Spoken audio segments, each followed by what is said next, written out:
Ah, l'Amérique centrale, le paradis vert. Qui n'a jamais rêvé de visiter le Costa Rica et ses plages paradisiaques? Ou le Guatemala et ses volcans? Ou le Panama et son... canal? Tiens, c'est vrai ça. Pourquoi est-ce qu'on parle moins du Panama? Y aurait-il moins de choses à y voir que dans les pays voisins? Non, je vais vous montrer.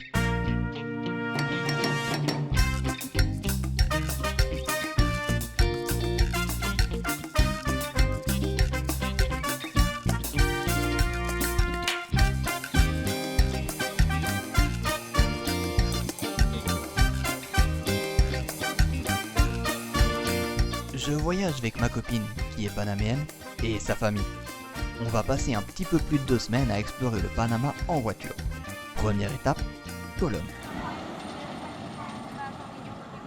La région est connue pour ses nombreux forts en ruine, comme celui de San Lorenzo ou de Portobello, qui sont les plus connus. J'y découvre aussi pour la première fois ce fameux canal qui a fait la réputation du pays.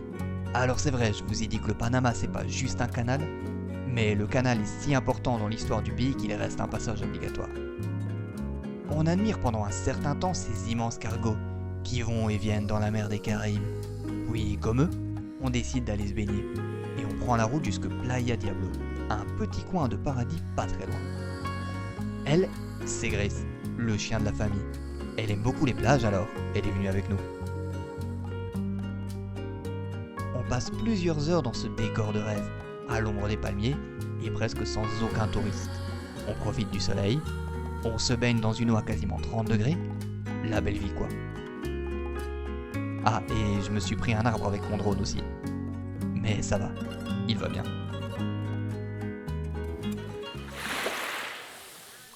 Le lendemain, on monte à bord d'un petit bateau à moteur à Portobello.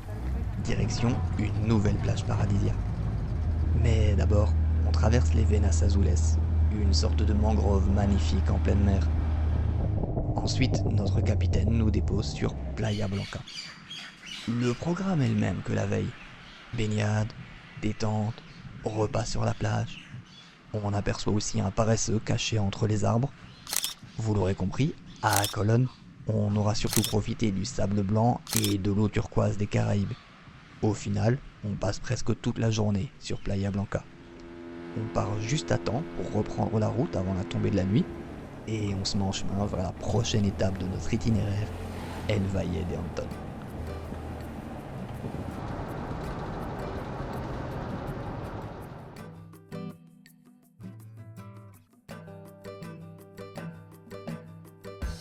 El Valle, comme on l'appelle plus simplement, c'est un village entouré de montagnes qui accueille pas mal de touristes.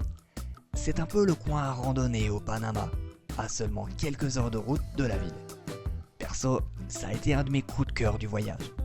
Mais peut-être aussi parce qu'on n'a pas vraiment séjourné à El Valle. On a logé dans la famille, à la ermita, entre les montagnes et la plage. En gros, l'endroit parfait pour randonner au matin et profiter de l'océan en fin de journée.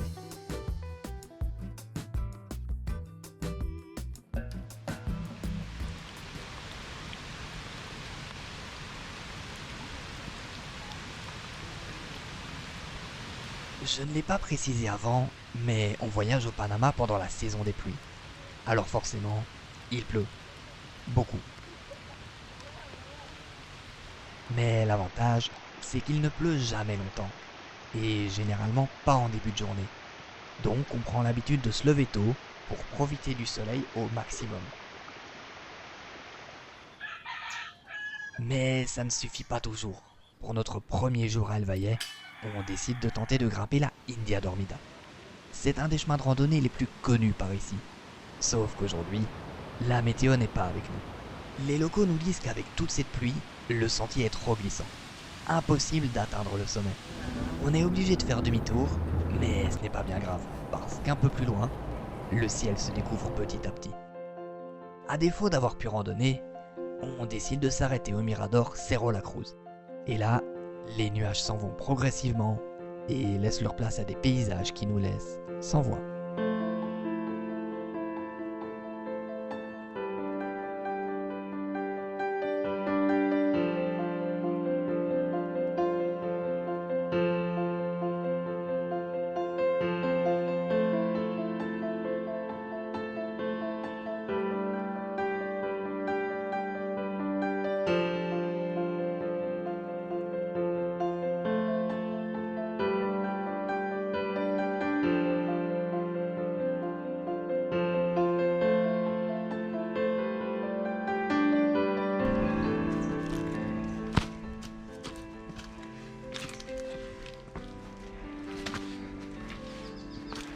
Le jour suivant, c'est reparti pour une nouvelle randonnée.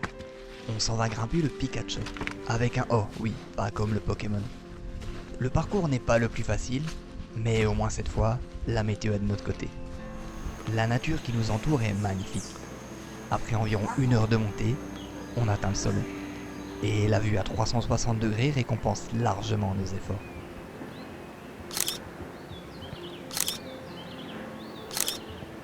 On redescend à notre rythme et on s'installe un moment au bord du lac, en bas de la montagne. On admire ce sommet qu'on vient de grimper et on attend la pluie pour abandonner le Pikachu.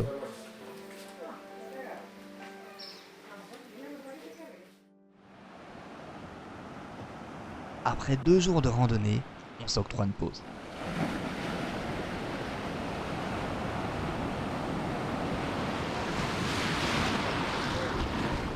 On a rendez-vous sur la plage avec Joaquin, un ami de la famille.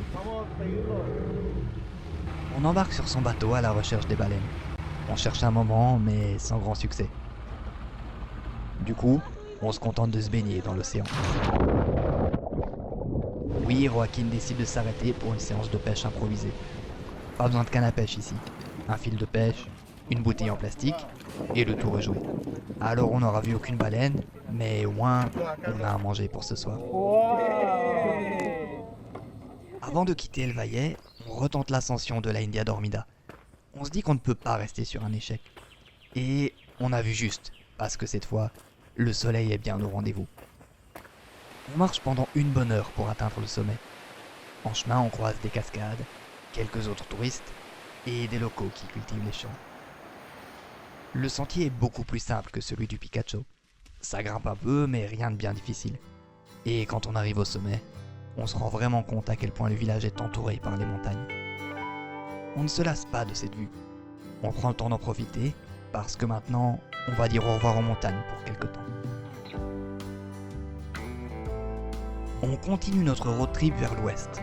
L'objectif, c'est d'atteindre un petit village au bord de l'océan Pacifique dont j'ai lu le plus grand bien. On fait juste un court détour par les Chorros de Ola, des sublimes cascades, et puis on est reparti. On emprunte la principale route du pays, cette Via Interamericana qui traverse tout le Panama d'est en ouest. Ou l'inverse, selon dans quel sens on la prend, j'imagine. À mesure qu'on s'enfonce dans le pays, l'état de la route se dégrade. Une fois qu'on quitte la route principale, on se retrouve à devoir slalomer entre les trous. On se fait dépasser par des conducteurs plus habitués, ou peut-être juste moins inquiets d'abîmer leur véhicule. On laisse traverser des vaches aussi. Mais quand on arrive enfin, très vite, on comprend que ça valait le coup. Nous voici arrivés à Santa Catalina. Autrefois un petit village de pêcheurs, c'est maintenant un lieu relativement connu des touristes en sac à dos. Notamment pour le surf, ou juste pour admirer le coucher de soleil sur la plage.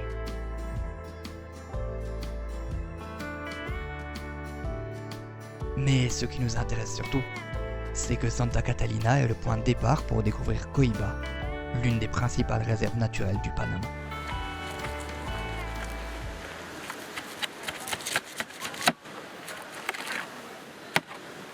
Cuatro. El resto experiencia. Au Panama, il y a 3 parcs nationaux qui sont classés au patrimoine mondial de l'UNESCO. Coiba est le plus récent à avoir rejoint la liste. Il est surtout réputé pour son incroyable vie aquatique. Mais avant d'être un paradis pour la plongée, l'île a eu une histoire assez tragique. Pendant des années, elle était une prison à ciel ouvert. Certains des prisonniers les plus dangereux y étaient retenus. Toutes les entrées et sorties de l'île étaient donc hyper contrôlées, ce qui a permis de garder une nature quasiment intacte. En 2004, la prison a été fermée et tous les détenus ont été transférés. Aujourd'hui, il ne reste presque plus rien du passé de l'île.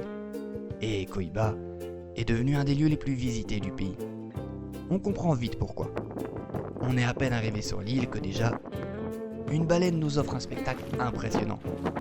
Le ton est donné alors qu'on n'a même pas encore commencé à plonger. Ça s'annonce incroyable.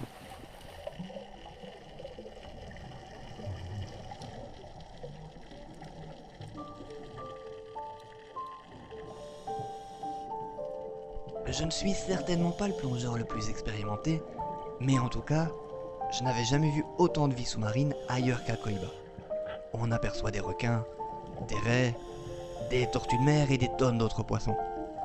On a même la chance d'observer un requin-marteau qui fait crier d'étonnement notre moniteur.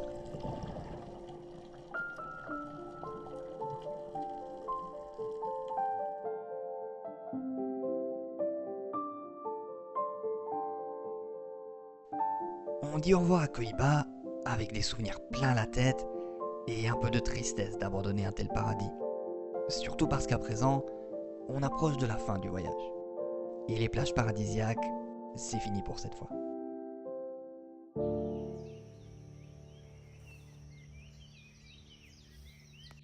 La dernière étape de notre road trip est Boquete.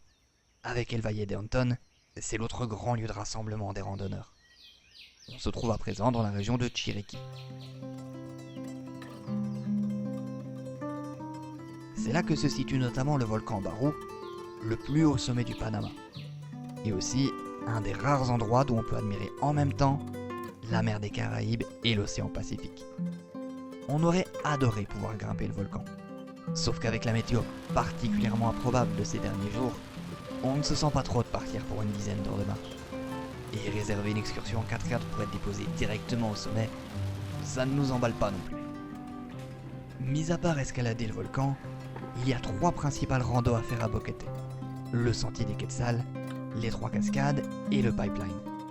Le sentier des Quetzals est fermé pour rénovation, donc il nous en reste 2.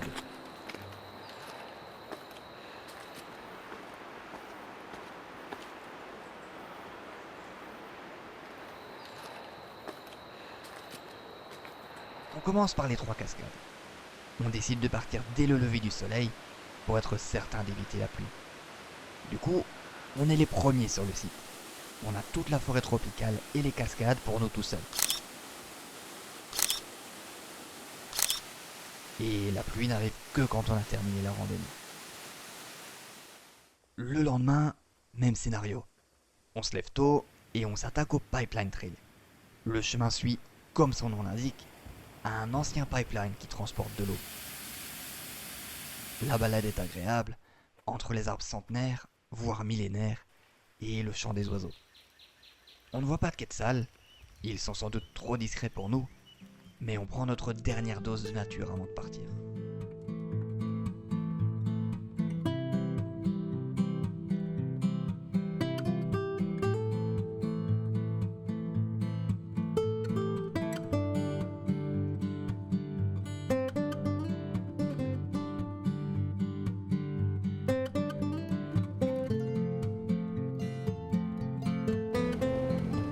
On remonte ensuite une dernière fois en voiture pour retourner à Panama City.